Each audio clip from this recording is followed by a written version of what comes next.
With the number of states that have legalized or decriminalized marijuana, recreational and medical, the issue of substance misuse and abuse at work has gotten much more complicated in the past few years. What does this mean for employers? Well, let's start with some facts. Fact number one, employees cannot be at work under the influence or be intoxicated during work hours. That fact hasn't changed, and that's a relief. Fact number two, federal law has not changed. Marijuana is still classified as a Schedule I substance under the Controlled Substance Act, as defined as drugs with no currently accepted medical use and a high potential for abuse. As such, it is not an allowable accommodation under the Americans with Disability Act. Fact number three, federal positions and safety-sensitive positions regulated by the Department of Transportation, that is CDL drivers, are still prohibited from using illicit drugs. Fact number four, now this is what's changed. State marijuana cannabis laws are very different. Check out my blog on my website to get a link to the various states' cannabis laws. To help confuse things, there's hemp and marijuana. Both come from the same species of plant. The difference is in their chemical composition. Hemp contains higher levels of CBD, the non-psychoactive component, and lower levels of THC, the psychoactive component. That's the stuff that makes you high. Hemp is now a controlled substance due to the 2018 Farm Bill that legalizes industrial hemp as a crop. It allows for hemp cultivation as long as it does not contain more than 0.3% THC. If you've been seeing lots of CBD oil banners at stores, it most likely is hemp oil. Marijuana, unlike hemp, contains a much higher amount of THC and lower amounts of CBD. It's not an industrial crop. It's grown and used for recreational and medical purposes. So what's the difference between recreational and medical marijuana? Recreational marijuana is the use of marijuana to induce an altered state of consciousness for pleasure and intoxication. Legalized marijuana means an adult cannot be arrested or ticketed for the personal consumption of marijuana as long as the appropriate state laws are being followed. The selling of marijuana requires the appropriate license and taxation per each state's law. Individuals who sell marijuana without that are violating the law. As of December 2018, 10 states have legalized marijuana. Decriminalized marijuana means the penalties for the possession of small quantities and personal consumption of marijuana for adults have been reduced.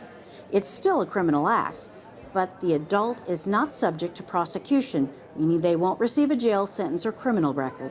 It's treated more like a speeding ticket. As of November 2018, 13 states have decriminalized marijuana. Now, medical marijuana. That's the use of marijuana to help address certain medical issues as recommended by a licensed physician per state law. The FDA does not approve the marijuana plant as medicine. Some states do allow its use for specific health purposes.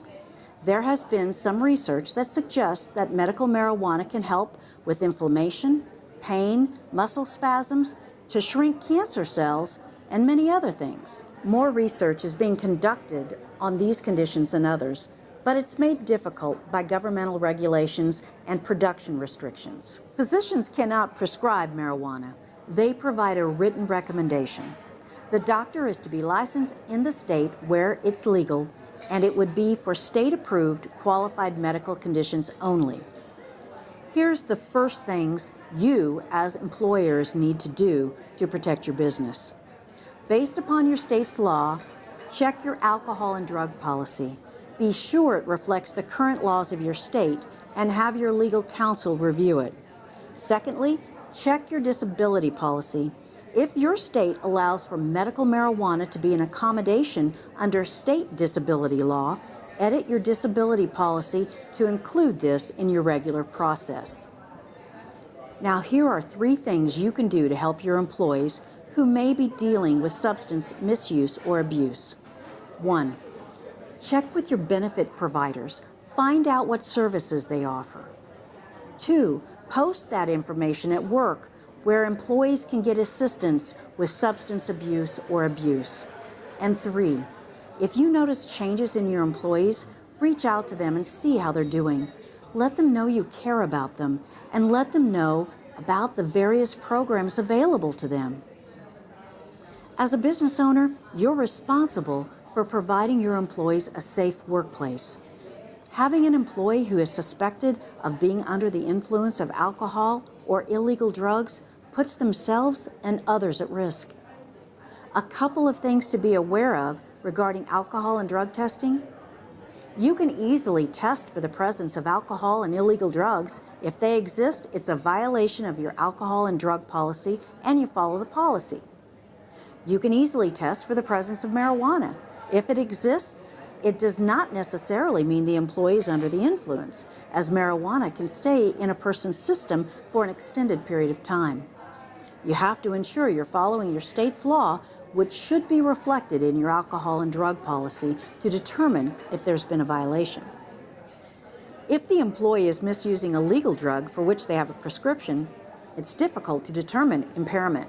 You may be able to show the drug is in the employee's system, but it doesn't necessarily mean they're under the influence. However, if they do not have a prescription for the legal drug, then it would be a violation of the alcohol and drug policy. In the case of the legal drug matter, you should discuss the situation with your human resources professional on the best courses of action to take. Regardless of any law change, you still hold your employees accountable for their work behavior and their job performance. For more information about this, check out my blog on my website. If you would like help with this or any other employee relations issue or other HR headache, contact me through my website and I'll be happy to be of assistance.